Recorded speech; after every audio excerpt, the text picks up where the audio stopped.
Today's episode is sponsored by BetterHelp. 26% of Americans recently surveyed have avoided seeking mental health support due to fear of being judged. Let's break the stigma surrounding seeking support. We're all better with help. Visit betterhelp.com/super today for 10% off your first month. That's BetterHelp, HELP.com/super. Hey, brother! Yo, let's talk about life at the Dursleys because it's not great. How many are there? Bring my coffee, boy. Petunia is escaping! Our boy HP sure does endure some stuff during his tenure in the household. And yet, it's complicated, isn't it? Dumbledore explains to Harry that many wizarding families would have been more than glad to raise Harry as their own son. And yet, he must return to the Dursleys, year in, year out, even once Harry has left for Hogwarts and made friends with the likes of the Weasleys. In fact, in year 4, after Harry returns from the maze, we know that Molly goes so far as to actually visit Dumbledore in his office to request that he come straight to them for the summer instead of returning to the Dursleys, and Dumbledore refuses this request. She went to ask him if you could come straight to us this summer, he said, but he wants you to go back to the Dursleys, at least at first. Why? Said Harry.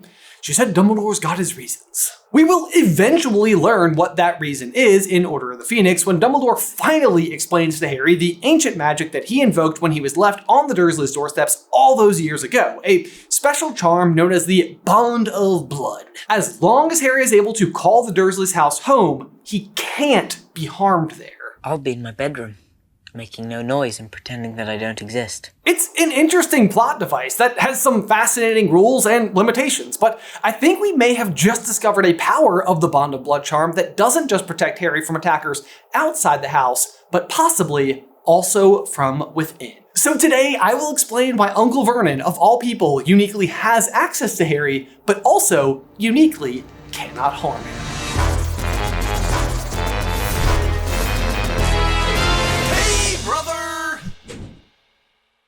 Okay guys, remember this scene?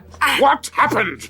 I swear I don't know! It's not canon, and not just because it doesn't happen in the book text, but because it couldn't happen in the book text. I know it might sound confusing, but magic might actively be preventing Vernon from physically harming Harry. Any funny business?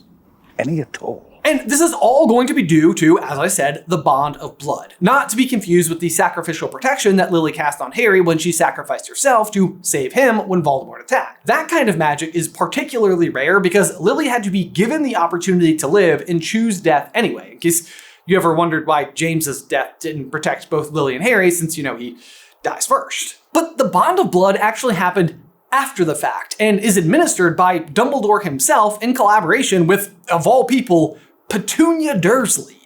While you can still call home the place where your mother's blood dwells, there you cannot be touched or harmed by Voldemort. He shed her blood, but it lives in you and her sister. Her blood became your refuge. You need to return there only once a year, but as long as you can still call it home, there he cannot hurt you. Your aunt knows this. I explained what I had done in the letter I left with you on her doorstep. She knows that allowing you house room may well have kept you alive for the past 15 years. Now, of course, while I say this is separate from Lily's sacrificial protection, it's also only in tandem with that sacrifice that this even works in the first place. Which makes the Bond of Blood like the most obscure magic that we see in the series. Hard stop. But then the question is, how far does the Bond of Blood go? Because Dumbledore says, there you cannot be touched or harmed by Voldemort. It makes it sound very specific to Voldemort, but that just might be because he's the only one who has any reason to kill Harry. People aren't out there just killing little kids for no reason, Not a common activity. And at bare minimum, we also know that the Bond of Blood extends to the agents of Lord Voldemort because of the Battle of the Seven Potters. The closest the Death Eaters can realistically get up until the moment the charm is broken is hovering the airspace above the Dursleys, which they do. So Voldemort, or anyone operating on behalf of Voldemort, check. But then there's Uncle Vernon. He might hate Harry and the fact that he gets to live in his home, but he's not quite gone that far.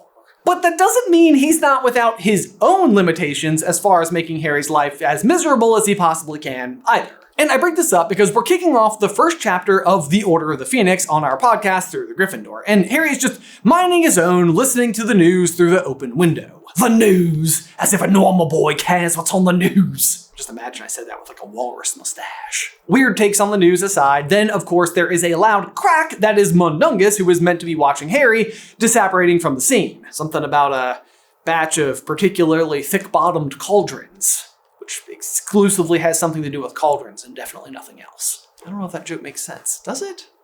It's talking about butts. It's not about butts either. Is it clear it's about cauldrons? Harry, who's been expecting some kind of foul play every second of every day, springs to his feet, wand out. Meanwhile, Uncle Vernon, he had barely staggered upright again when two large purple hands reached through the open window and closed tightly around his throat. Put it away! Uncle Vernon snarled into Harry's ear. Now! Oh yeah, because strangling a child through an open window is way less of a scene.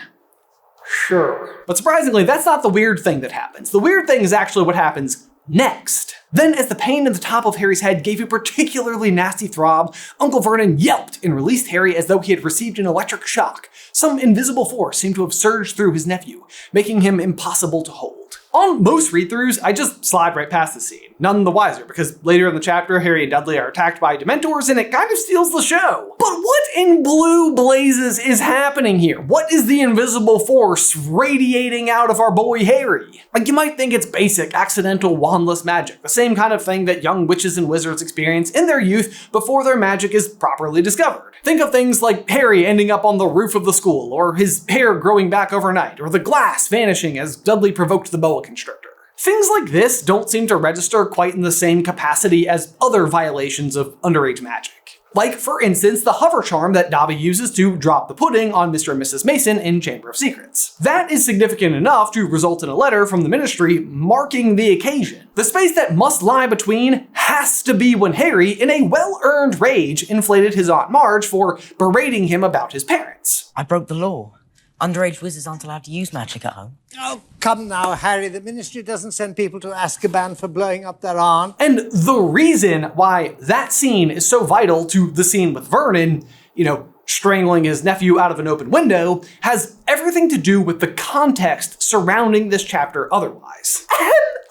In the instance with Marge, the Ministry is friendly with Harry, worried for his well-being, especially with Sirius Black on the loose. But in the scene with the window, it's way different. The whole reason the Dementors are in Little Whinging in the first place is to try and put Harry in a position to perform underage magic and ultimately be expelled. You sent the Dementors after me. Somebody had to act, breathed Umbridge as her wand came to rest, pointing directly at Harry's forehead. They were all bleating about silencing you somehow, discrediting you, but I was the only one who actually did something about it. If Harry performed magic, even unintentionally, this is all the Ministry would have needed. They could have easily framed this as Harry attacking his muggle uncle, who so graciously, by the way, provides him a place to live, and he'd be a repeat offender, no less. Justice. So whatever magic that sprang out, that invisible force, had to be some kind of magic that ranked even higher than whatever the trace was capable of detecting. But y'all, we gotta take a quick pause right there for a wardrobe change and to give a huge thank you to today's sponsor, Shopify. Okay, so little Ben back in the day was all about business ideas. I remember taking produce from our own refrigerator and setting up a makeshift grocery store on the sidewalk in front of our house. And not to brag, but our neighbor bought an apple, but in hindsight, I think that she was just being polite because I'm pretty sure she gave me $5 for it, which is way too much for a single apple. But as I grew up, this aspiration never really went away. I always hoped I could run my own business, and now we get to do that very thing here at SuperCarlinBrothers. But what you don't always know in the beginning days when you're just hucking apples is how much data goes into running a business, and there's no better way to steer the company ship wrong than by not understanding that data. But also, there's no better way to have it neatly organized and placed into convenient charts than by using Shopify. So like little kid me would have been like, well, if I'm understanding this correctly, then it looks like apples are up. Apples are up, people. We need more apples, and hopefully more very generous neighbors. The point is, Shopify is like a turnkey business partner that never sleeps, never gets angry, just shows up every single day with brand new information to help you make the best decisions for your company. So whether you're hucking apples on a sidewalk, spitting theories, or scrubbing fish bowls, all things that I've personally actually done, you can benefit from Shopify. Turn your big business idea into with Shopify on your side. Sign up for your $1 per month trial and start selling today at shopify.com/SCB. Again, that's shopify.com/SCB. One last time for safety, shopify.com/SCB. Cha-ching.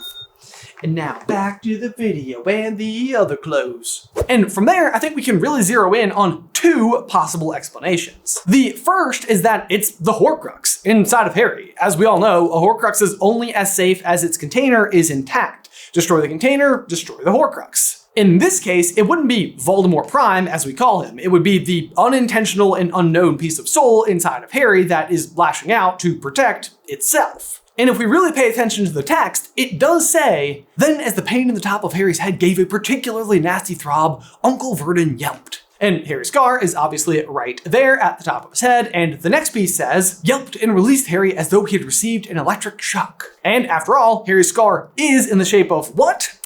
A lightning bolt, so electric shock. Clean fit! And I'll be honest, I don't exactly hate that explanation, but there are a few lacking circumstances that I think muddy the waters. The first is that Harry's life is in danger often, and we would have needed to see this kind of reaction anytime the container, aka Harry, was in danger. Like, take for example being attacked by the Whomping Willow, or a flock of acromantulas. Say that 10 times real fast. Harry? What? A basilisk attack, a rogue bludger, the dragon, etc., etc. The point is, we know that Harry's wand will protect itself against Voldemort when it shoots the golden flames at the Battle of the Seven Potters. We know that Quirrell can't touch Harry because of the protections that reside within him thanks to his mother. But there are just also plentiful instances where Harry is being attacked, not by Voldemort, where the Horcrux could have responded and doesn't. So, that being said, I wouldn't wholly rule out that explanation. I just think there is a last and final explanation that might fit just a little bit better. Uncle Vernon cannot physically harm Harry, particularly and uniquely in this way, where he is almost attacking him because of the bond of blood. And the unique thing here isn't even actually just that Vernon can't harm Harry. There's an additional loophole. That's Petunia and Dudley can. Listen to this. Dudley had recently become the junior heavyweight interschool boxing champion of the Southeast. The noble sport, as Uncle Vernon called it, had made Dudley even more formidable than he had seemed to Harry in the primary school days when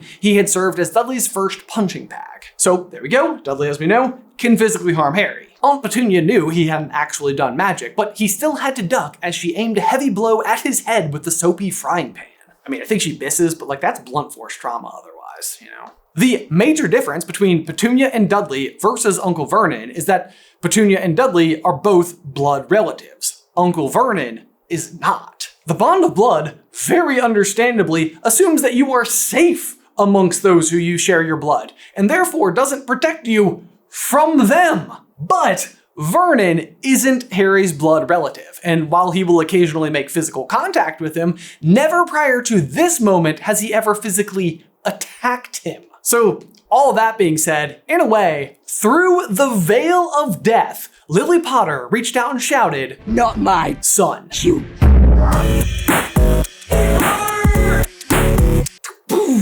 Y'all, as always, thank you so much for tuning into this week's episode. Be sure to like this video and subscribe to the channel if you haven't already so you don't miss out on any other future Harry Potter action from us. If you want to check out our first episode of Through the Gryffindor, the podcast, from the very, very beginning, episode 1, The Boy Who Lived, you can do that right over here. But otherwise, until next time, bye! Don't forget to eat cheese.